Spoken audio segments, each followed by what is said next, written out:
गीता जी का ज्ञान खरा है, बिल्कुल सत्य है। तो हमने, क्योंकि वो वेद ज्ञान गॉड गिवन है, परमात्मा का दिया हुआ है, तो हमने परमात्मा के आदेश का पालन करना है।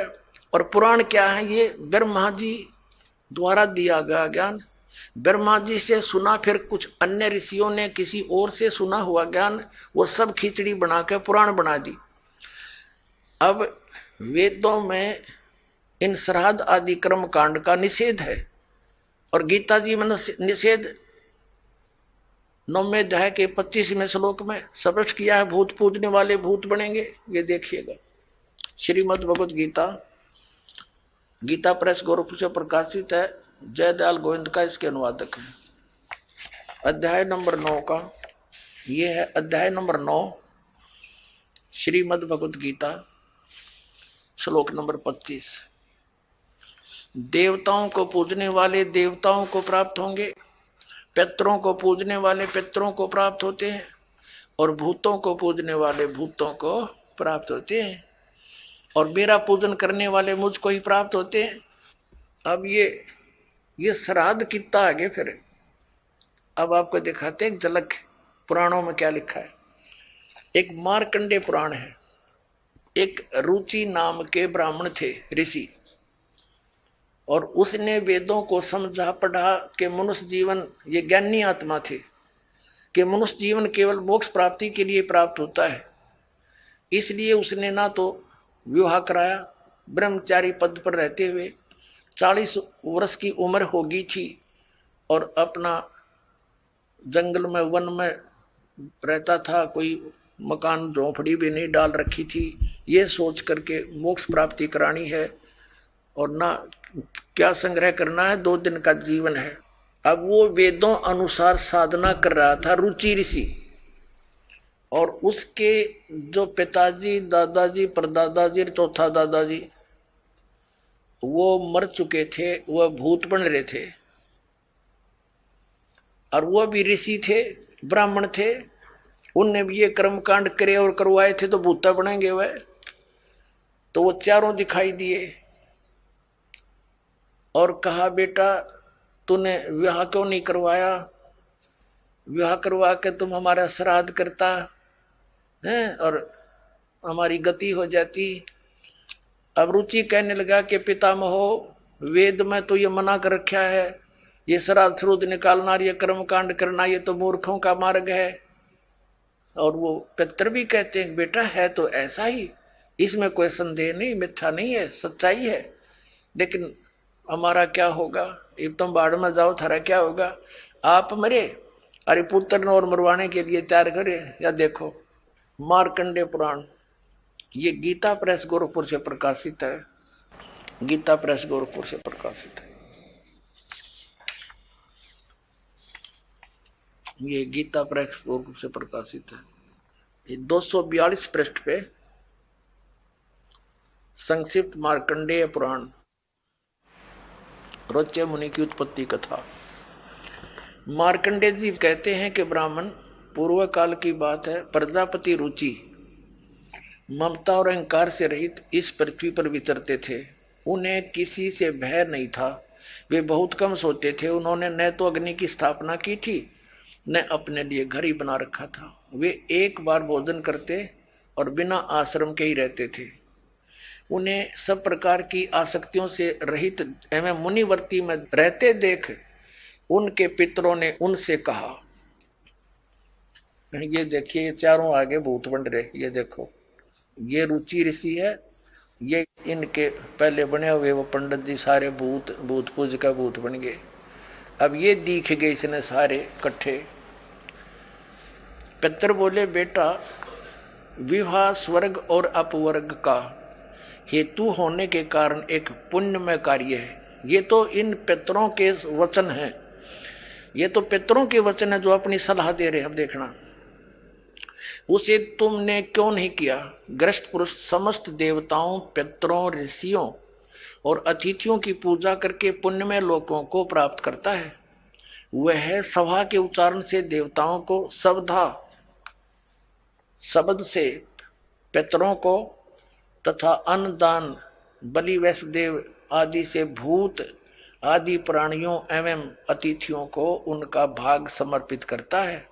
बेटा, हम ऐसा मानते हैं कि गृहस्थ आश्रम को स्वीकार न करने पर तुम्हें इस जीवन में कलेश पर कलेश उठाना पड़ेगा तथा मृत्यु के बाद और दूसरे जन्म में भी कलेश ही भोगना पड़ेगा। रुचि ने कहा, पितृगण, परिग्रह मात्र ही अत्यंत दुख एवं पाप का कारण होता है तथा उसे मनुष्य की अधोगति होती है, उससे मनुष्य की अधोगति होती है। यही सोचकर मैंने पहले स्त्री संग्रह नहीं किया।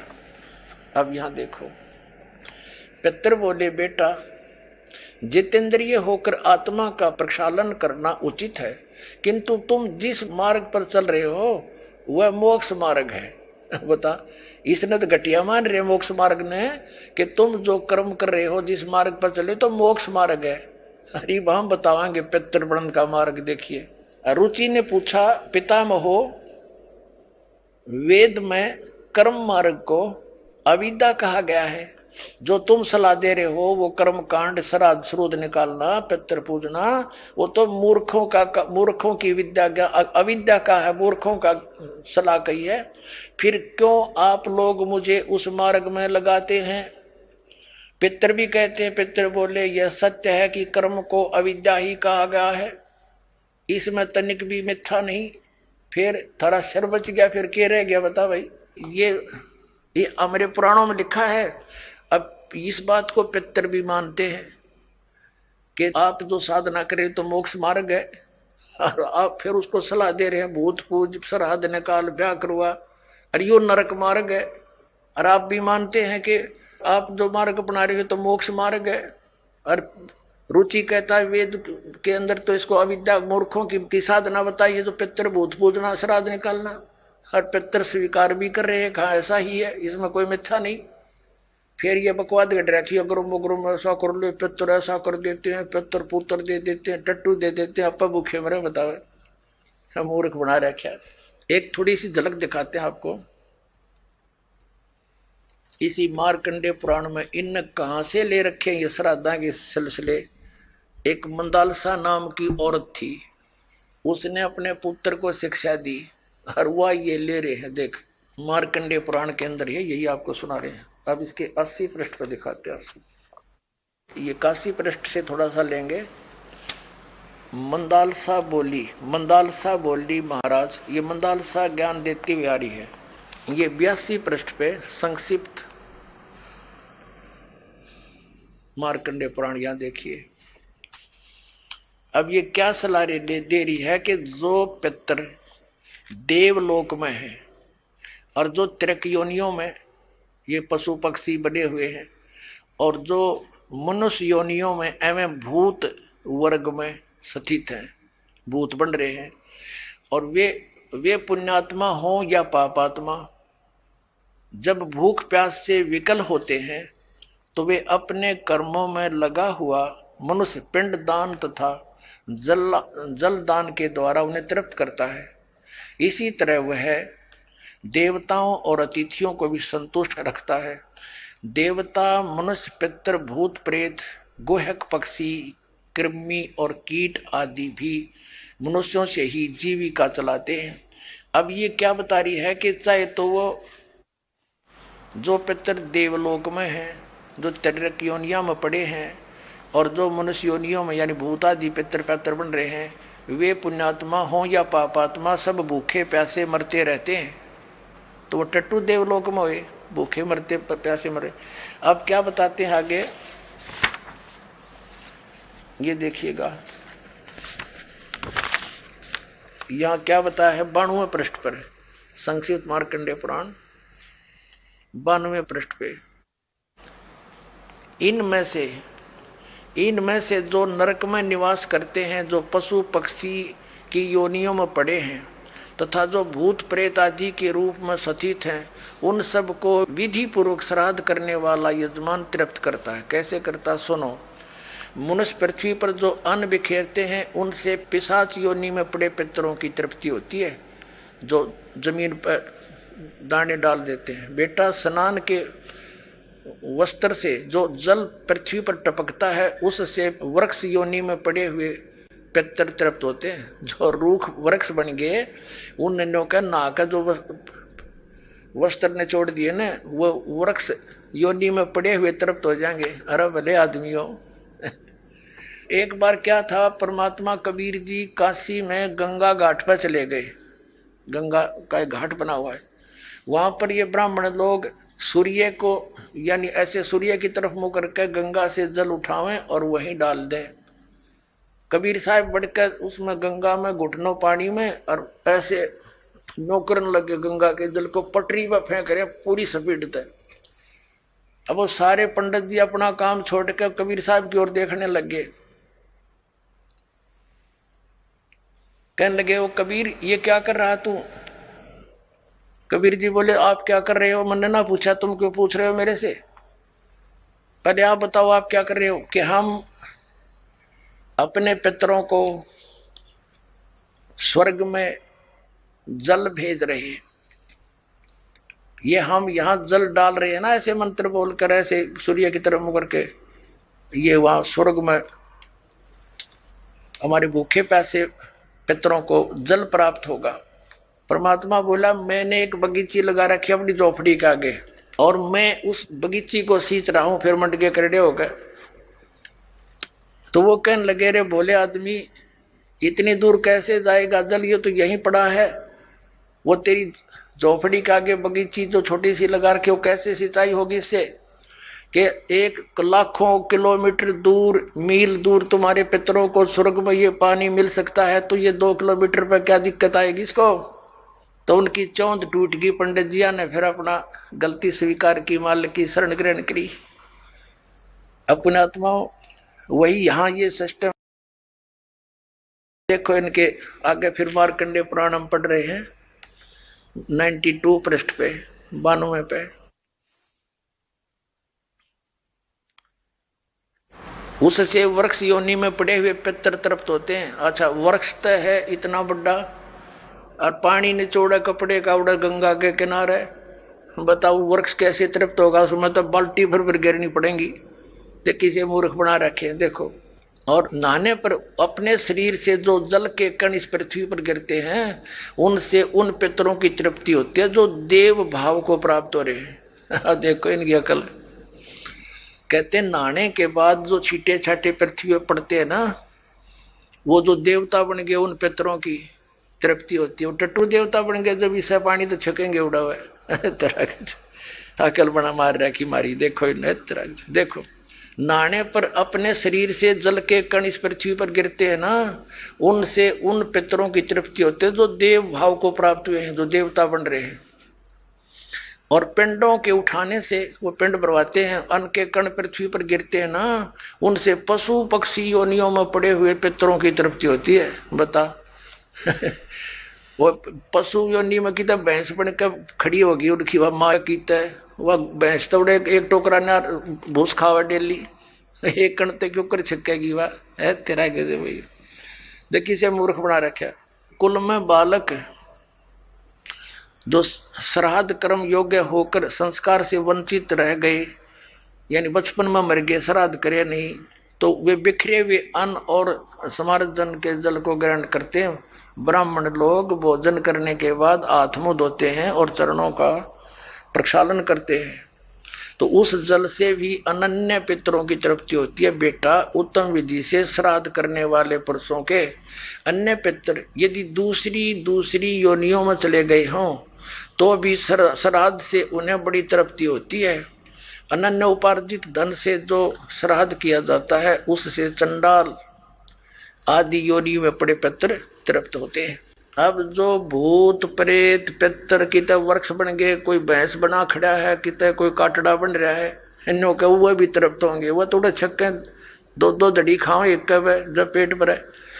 एक बार आदरणीय गरीबदास साहिब जी गांव छुडानी में हुए, जिनको परमात्मा मिले थे और सचखंड ले जाकर वापस छोड़ा था, उन्होंने फिर ये ज्ञान दिया। एक उनका शिष्य था किसान, और वो गरीबदास साहिब जी के पास बहुत समय बैठता था, प्रतिदिन सत्संग सुनता था।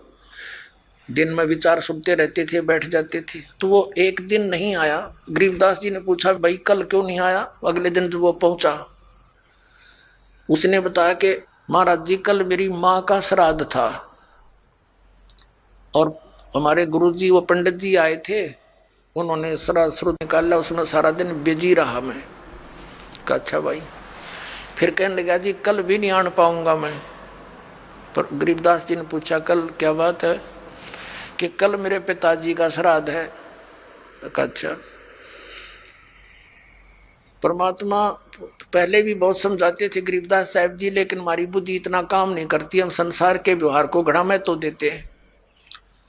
तो गरीबदास जी ने कहा भी एक काम करना बेटा, जब तेरे पिता का श्राद्ध निकाल ले तुम्हारे वो ब्राह्मण जी, उसके बाद 2 व्यक्तियों का खाना ले आना यहाँ पर। अब उस व्यक्ति ने सोचा गुरुजी अपने लिए मंगाते होंगे। जब उनके गुरुजी ने सारा काम कर लिया, तैयारी उसने सब लगा दिया, भोग भाग कौवे कावे छका दिए, तो बाद में बचे हुए 2 मनुष्यों का खाना लेकर के वो गरीबदास जी के मकान में आ गया। गरीबदास जी भी गृहस्थी थे, बाल बच्चेदार थे, किसान थे, लेकिन परमात्मा से परिचित हो चुके थे, तत्व ज्ञान से परिचित थे। उनका खेत था, उस भगत का ही खेत था, उसमें एक जोड़ी थी, छोटा सा तालाब जिसको लेट बोले, और व्यक्ति लेकर आ गया 2 मनुष्यों का भोजन। गरीबदास जी कहने लगे आजा मेरे पीछे पीछे। अब उस व्यक्ति ने सोचा खेतों में कोई साधु संत आए होंगे, इनसे मिलने आते रहते हैं। वहां जाकर उस लेट से, उस जोहड़ से 1 किलोमीटर दूर उस खेतों में जो तालाब होते थे छोटे छोटे, पशुओं के पानी के लिए उसमें स्टोर कर लेते थे जल, तो उसके चारों तरफ झुंड खड़े हो जाते थे, झाड़ बोझड़े कांटेदार झाड़ियों के गुच्छे से बन जाते थे। उससे 100-200 फुट दूरी पर बैठ के गरीबदास जी भी वो लड़का व्यक्ति बैठा लिया और वहां कहा, आवाज लगाई उसकी माता और पिता का नाम लेकर, और उनसे कहा कि आ जाओ तुम्हारा पुत्र भोजन ले आए। उसमें से एक गीदड़ और गीदड़ी निकल कर आए और वहां आकर खड़े हो गए, और लीला थी गरीबदास साहिब जी की, और कहा बेटा ये तेरी मां, ये तेरा बाबू, ये तेरा पिताजी, इन्हें खिला भोजन। वो दर दिया खोल कर उसने। अब वो छक गए दोनों, 1 मिनट खा गए फटाफट और खा कर भाग गए। अब गरीबदास जी बोले कि तुम्हारे गुरुजी क्या कह रहे थे कि 1 दिन के भोजन खिलाने से और 1 वर्ष तक तुम्हारे पिताजी पितर जो जिस भी योनि में है वो तृप्त रहेंगे। अखा जी ऐसे कह रहे थे, ये दोनों भूखे मरे थे, देखा गए सारे ने, और भोगते भी ला के आए हो तुम्हें। अखा जी उस दिन पीछे कान पकड़ दिया कि जी बाढ़ में जाओ, या ये तो बकवाद है सारी। तो छोड़ दी सारी वो लोकवेद और दंत कथा, मनमाना आचरण उस प्यारी आत्मा ने। तो पुण्यात्माओं, परमात्मा कहा करते थे कि तुम 1 दिन तो आहार करा देते हो, मान लीजिए तुम्हारी बात बड़ी करें, और तुम्हारे पिताजी या माताजी जब जीवित थे दिन में 2-2 बार तो पक्का रोटी खाते थे। अरे 300 तुम कहो 1 दिन के खाने से 364 दिन कोई जरूरत नहीं, ये कोई संभव बात है तुम्हारी? 1 दिन तुमने भोग लगा दिया, 364 दिन क्या खाएंगे वो? मान लीजिए तुम्हारे पिता काग बन गए, कौवे, तो रोज भोग ला दो उनका, 2 रोटी तोड़ के ऊपर रोज फेंक दो ताकि उनका पेट भरा रहे। ये 301 दिन ये फंड करने से कोई फायदा नहीं। कहने का भाव यह है कि वो तो जो बन चुके। अब पुण्यात्माओं, जब हम सत भक्ति करेंगे और इस साधना के करने से आपके जो पितृ भूत प्रेत आदि बने हुए हैं, और चाहे वो किसी योनि में है ये पितृ वाली सिस्टम में, तो उनकी भी मोक्ष हो जाएगा आपकी भक्ति करने से। अब पुण्यात्माओं, ये सत्कर मान लेना, ये दास आपको समय अनुसार सब क्रियाएं बताएगा। इन एडवांस करने से आप अपना क्रम बिगाड़ बैठोगे। आप अपनी भक्ति करते रहो और समय आने पर ये सब आपके पितर वगैरह भी इस साधना से ही इनकी मुक्ति हो जाएगी। अब क्या होता है, जैसे इन्हीं पुराणों में लिखा है कि 1000 ब्राह्मण भोजन कर रहे हों, जैसे इन्होंने पितरों की और भूतों की श्राद्ध की वो विधि बता रखी है। पितरों के लिए भोजन कराओ ब्राह्मणों को तो ऑड नंबर में हो, 2 जैसे 1 3 7 यानी 5 7 ऐसे हो, और बाकी इवन नंबर में हो, ऐसी संख्या में जमाने चाहिए। और विष्णु पुराण में लिखा है कि 1000 ब्राह्मण जिमते हो, भोजन कर रहे हो, और उनके सामने एक योगी यानी सच्चा साधक, ये देखिएगा श्री विष्णु पुराण गीता प्रेस गोरखपुर से प्रकाशित है। इसके अनुवादक हैं मुनीलाल गुप्त। ये गीता प्रेस गोरखपुर से प्रकाशित है। ये है अध्याय 16 और तृतीय अंश और पृष्ठ नंबर 213 पर। यहां पर लिखा है, हे राजन, श्राद्ध करने वाले पुरुष से विश्व देवगण, पितृगण, मातामह और कुटुंबी जन सभी संतुष्ट रहते हैं। हे भूपाल, पितृगण का आधार चंद्रमा है और चंद्रमा का आधार योग है, भक्ति, और इसलिए श्राद्ध में योगी जन को नियुक्त करना अति उत्तम है, यानी सत साधक को।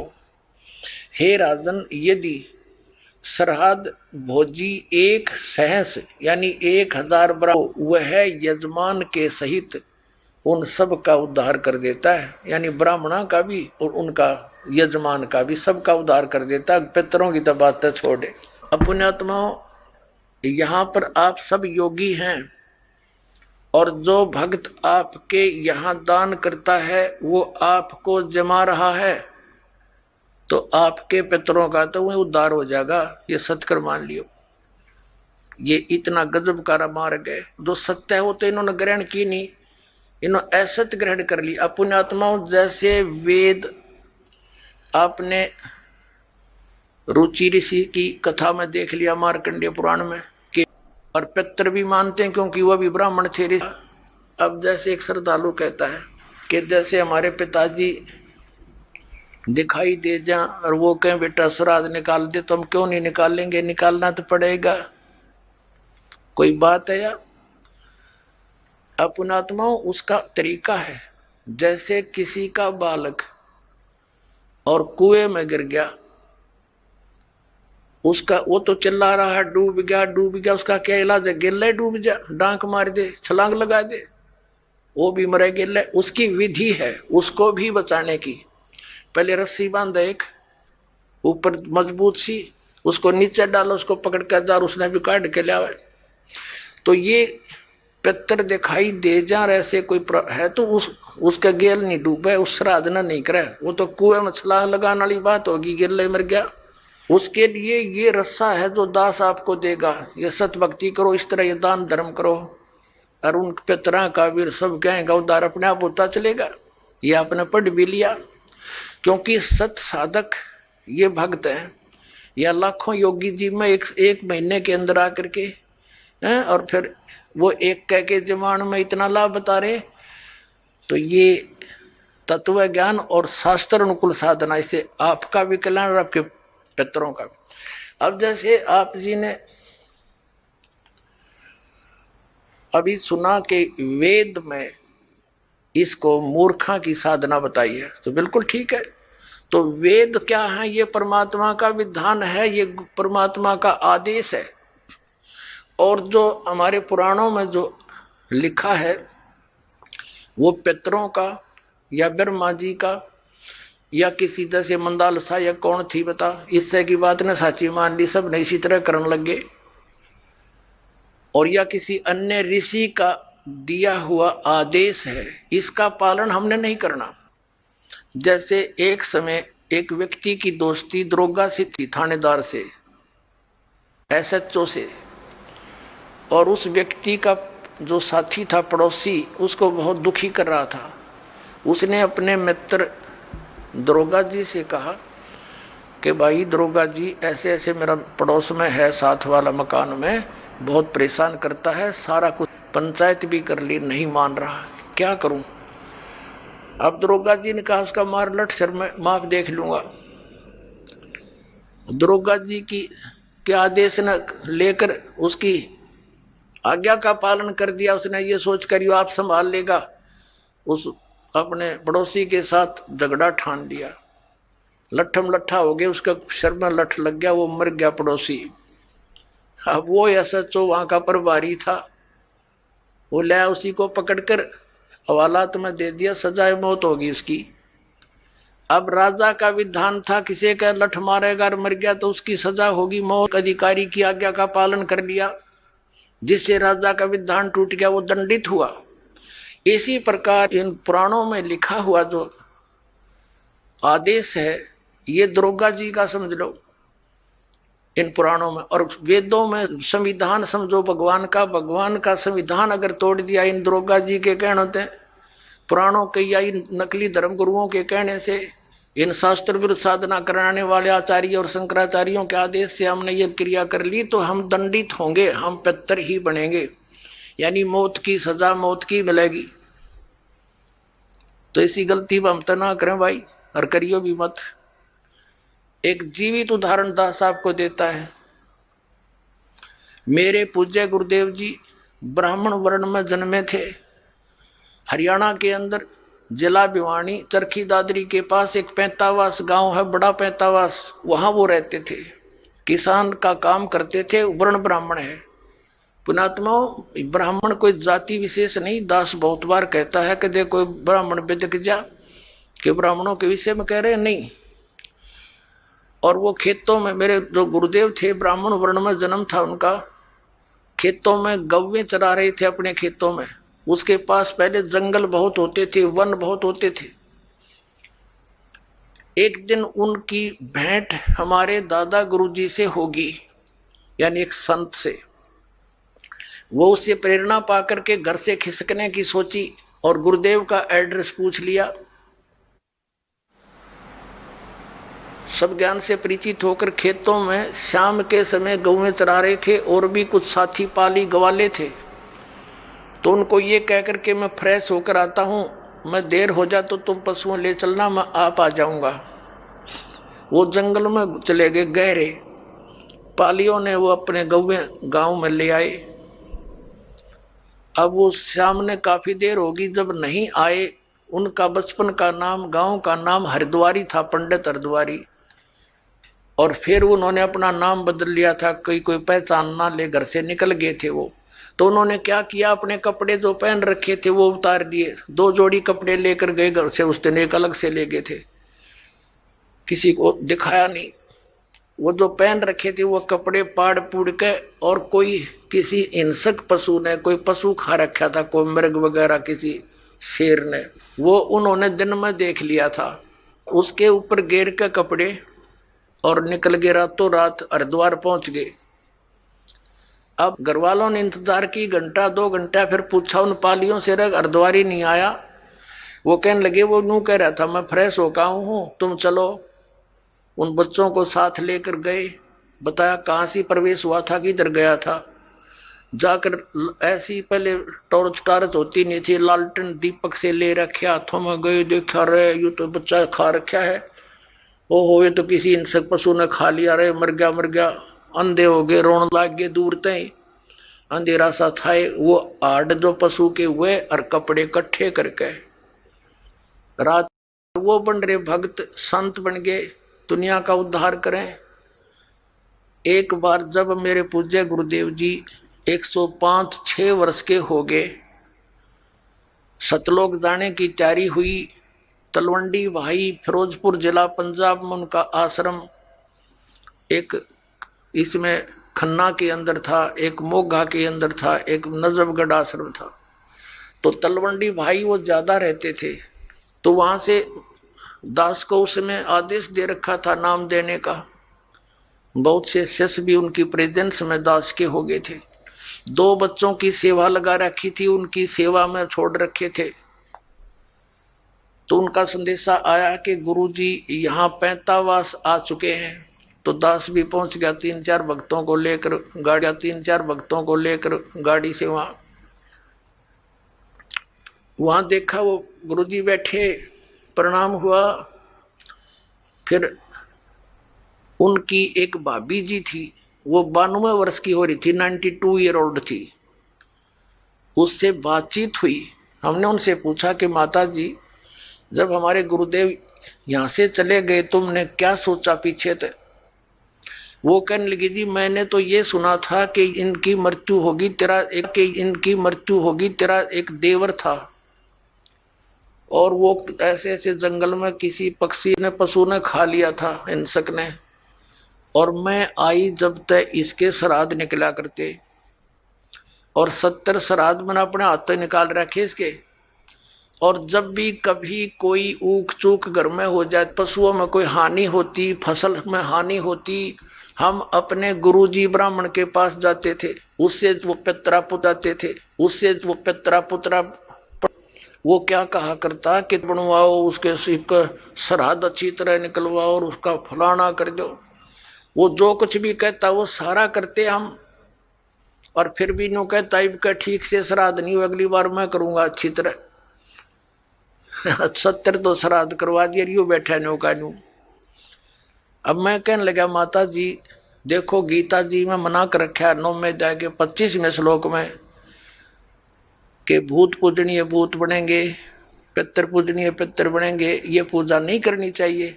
अरे वो आपके सामने जीवित उदाहरण रहा, ये मूर्ख बना रहे थे आपको। और वो साधना को वो कोई सच्ची बात थी?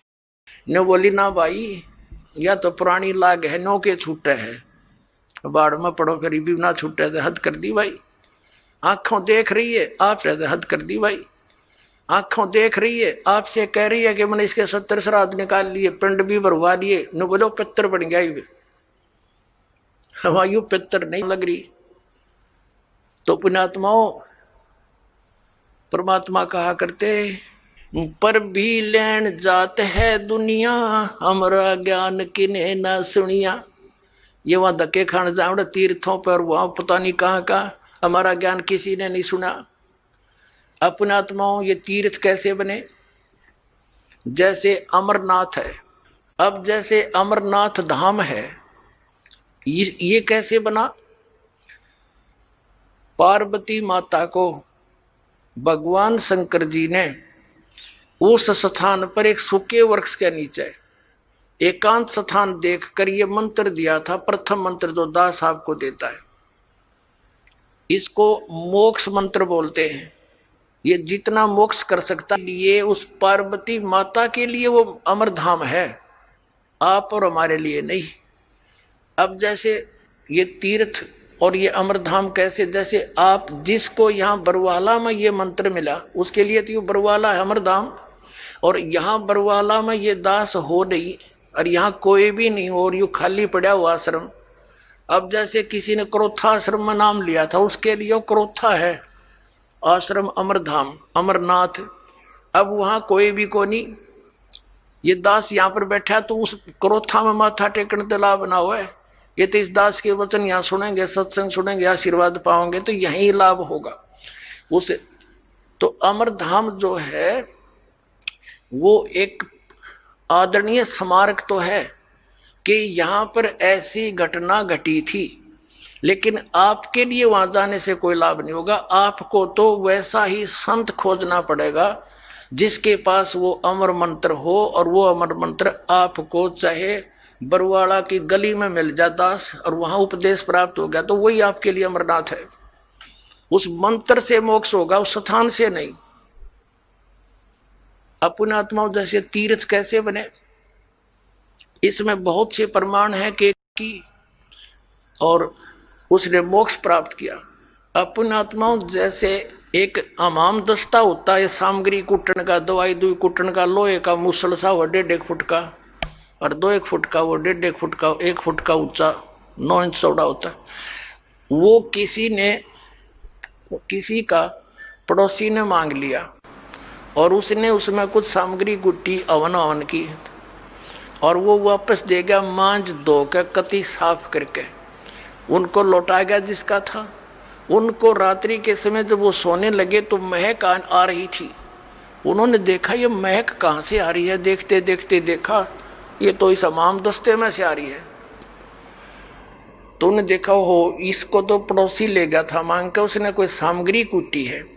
अब पुण्यात्मा उसने सारी सामग्री निकाल ली, कति साफ करके वापस लौटा दिया और फिर भी महक आ रही है। वो सामग्री जो उसमें कुटी थी वो अलग वस्तु है, तो वो महक जो उसके अंदर आवे थी थोड़ी बहुत हमाम दस्ते में एक दिन के बाद खत्म होगी।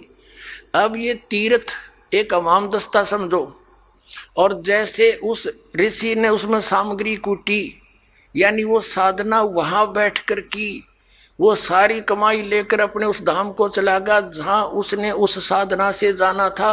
वो तीर्थ तो एक हमाम दस्ता है, उड़े 1-2 महीने 1-2 साल उसमें महक सी आवे, क्योंकि जहां संत ने साधना की होती है कुछ देर राहत मिलती है, लेकिन वो सामग्री वाला काम नहीं हो सकता। अब जैसे वो इतनी सामग्री कूटनी पड़ेगी उसमें महक अच्छी रोज लेने के लिए, यानी सत्य साधना आप कहीं बैठकर कर लो जैसे उस ऋषि ने की। आप अपने घर पे करोगे आपके लिए वो तीर्थ आपका घर है, ना कि वो स्थान जहां पर किसी अन्य ने साधना की। वहां देखने जाने से हमें क्या लाभ होगा। जैसे ये दास पहले नगर नगर में सत्संग करने लगा, तो जहां किसी ने सत्संग सुना उपदेश ले लिया और वहां हम भट्ठी बना करके खीर बनाते, हलवा बनाते, सब्जी बनाते थे, और वहां से हम अगले शहर में चले गए और फिर कोई व्यक्ति ये बताने किसी को साथ लेकर जावे कि देखो यहाँ रामपाल का सत्संग हुआ था, यहाँ खीर बनी थी, यहाँ हलवा बना था, यहाँ बैठकर खावे थे। बुआ ना तो रामपाल वहां पर ना, वहां पर खीर ना हलवा, वो तो सूखी भट्ठी दिखानी है। हलवा और रामपाल जहां मिलेगा उड़े माल मिलेगा भाई। इसी प्रकार समझ लो इन तीर्थों और व्रतों को। तो ये सतलोक आश्रम आपके लिए उन सब धामों और तीर्थों का काम करेगा। यहाँ आओ अपना कल्याण करवाओ। बोलो सतगुरुदेव।